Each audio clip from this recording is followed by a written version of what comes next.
If you are already getting a ton of replies with your cold emails, skip this video. But if you're sending emails and getting crickets, it's probably not your fault. The game has changed, and most advice out there are outdated, recycled, or written by people who don't even send cold emails anymore. But before I show you the perfect email structures to get replies, allow me to quickly address who I am and why you should listen to me. I'm Jeremy, founder of QuickMail, one of the first cold email platforms created 11 years ago. We send millions of emails each month for hundreds of cold email agencies, and because of this, I can share data that no one else has access to or is willing to share publicly. Truth is, I always wish other platforms' founders shared what actually worked. Most don't, so I guess I'm doing it for the rest of us. Now, every cold email has to pass 3 filters before getting a reply. The spam filters to determine if your email will be delivered in the inbox, the inbox scan to determine if your email should be opened, and the email content analysis to determine if your email deserves a reply. The spam filter is handled by machines, but the last 2 are performed by your recipient. In this video, I'll focus on the last filter and break down the exact email structure that gets you replies. So here we go. The first component of your email is the greeting. There's no magic here. Keep it simple, keep it human. A simple hi prospect name is usually enough. I found using hey instead of hi a bit of a hit and miss. Some people don't mind, some people hate it. I personally like it, but I often skip it altogether and simply mention the name of the recipient, adding a comma at the end, and moving with the rest of the email. But one thing is for sure, try to avoid using dear, like Dear John or Dear Mr. Smith. Spam filter have a special rule for emails starting like this. So if you need to do it because of your niche or industry, know that you're playing at a disadvantage. What matters here is that it shouldn't scream mass emailing to your recipient. And for that, using the first name or the last name is kind of a must-have. This section won't win you points, but the game is to avoid losing the recipient altogether. So refrain from trying to be clever with your greetings. After the greetings comes the intro line, sometimes also called the icebreaker.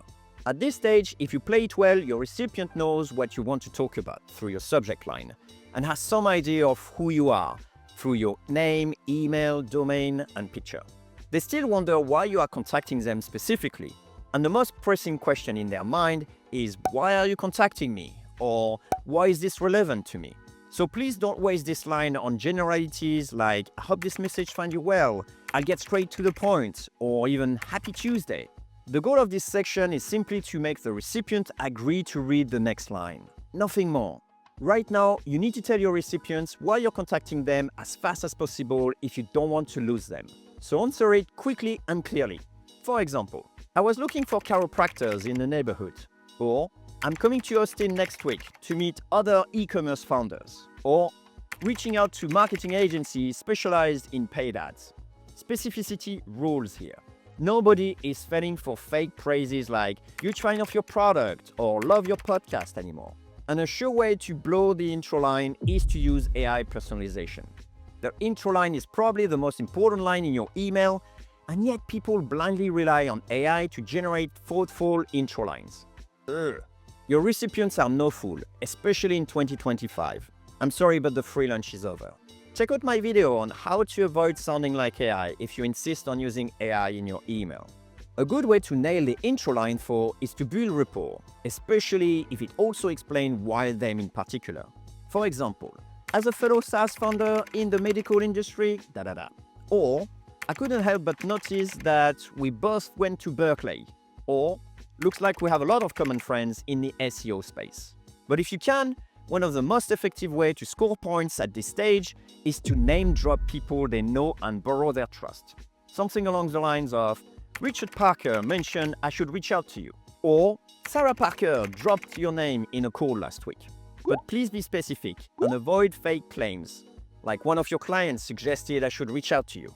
Once again, it's the most important line in your email because it sets the stage. It's like a YouTube hook in your video. Its quality will determine how much time the prospect will invest into reading your email. And remember that if you can't write a relevant intro line, it's probably because your list is too broad. Fix the targeting first before trying to fix the copy.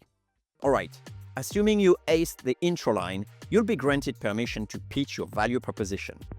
At that point, your recipient is ready to hear what you have to say. It's like being granted an audience, but don't be fooled. Your recipient will be looking for what's in it for them.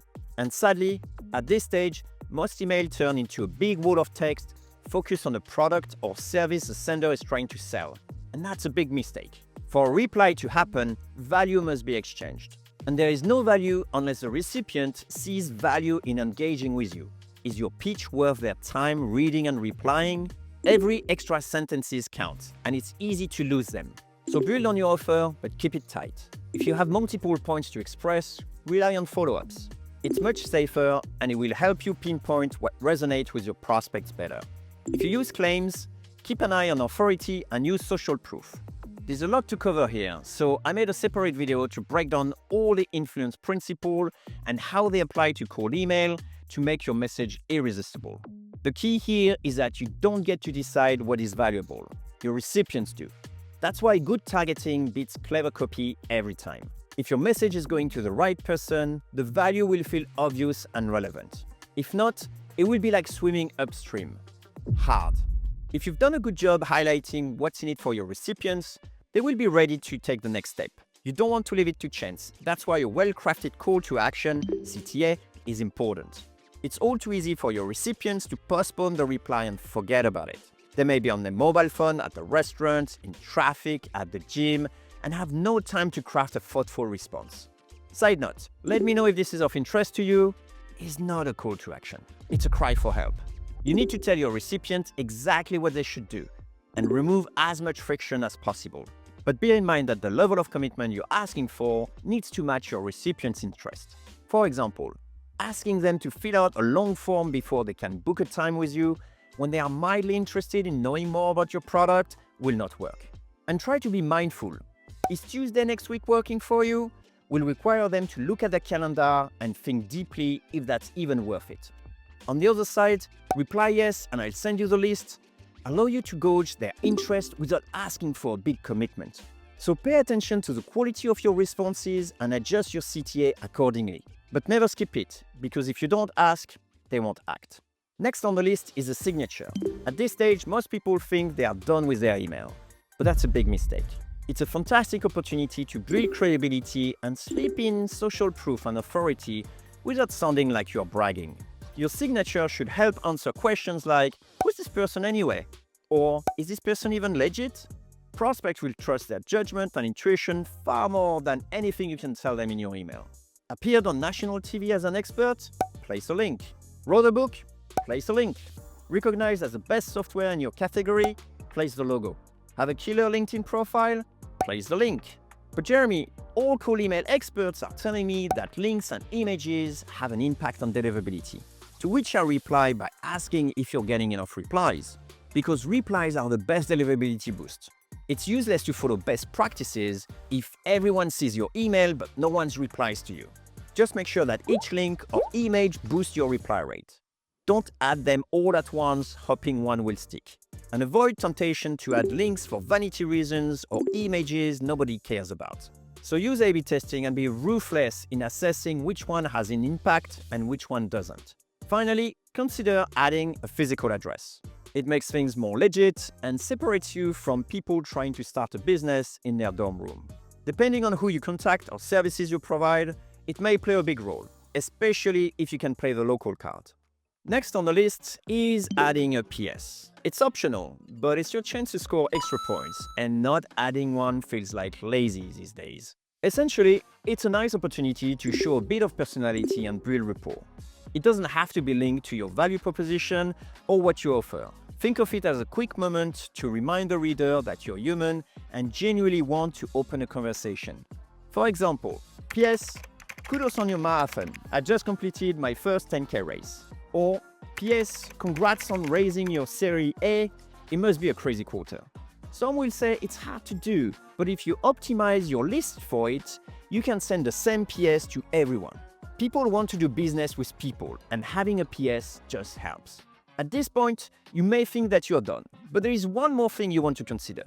It's the last component, but it's an important one. Given that 90% of people ignore this, you may want to take advantage of it. Some email clients like Gmail and Outlook in particular Generate a preview thumbnail from links and attachments. If you drop a YouTube link, attach a PDF or a picture of your work, a thumbnail will be added to the bottom of the email.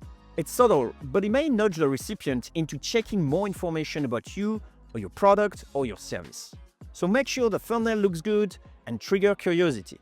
And that concludes the 7 components of a successful cold email message. But before you go, I'll leave you with a few rules worth sticking to when writing an email. Write like you're speaking to a normal person. Keep it short, 1 clear idea per email. Focus on the recipient, not you. Stick to plain formatting, fancy fonts break the illusion. Aim for 1 question mark per message. No URL shorteners, ever, unless you want to land in spam. And finally, no EM dash, you know those long dash. I don't care if you like them, your recipient certainly won't. So there you have it, the 7 components to pay attention to with every cold email you write. Keep in mind that cold emails are here to open conversations. Push too hard and you'll get reported. Play too safe and you'll get ignored. I guess it's one of those things that is both an art and a science. Just remember, this isn't about clever tricks. Clever tricks don't last. It's about showing up with the right message for the right person at the right moment.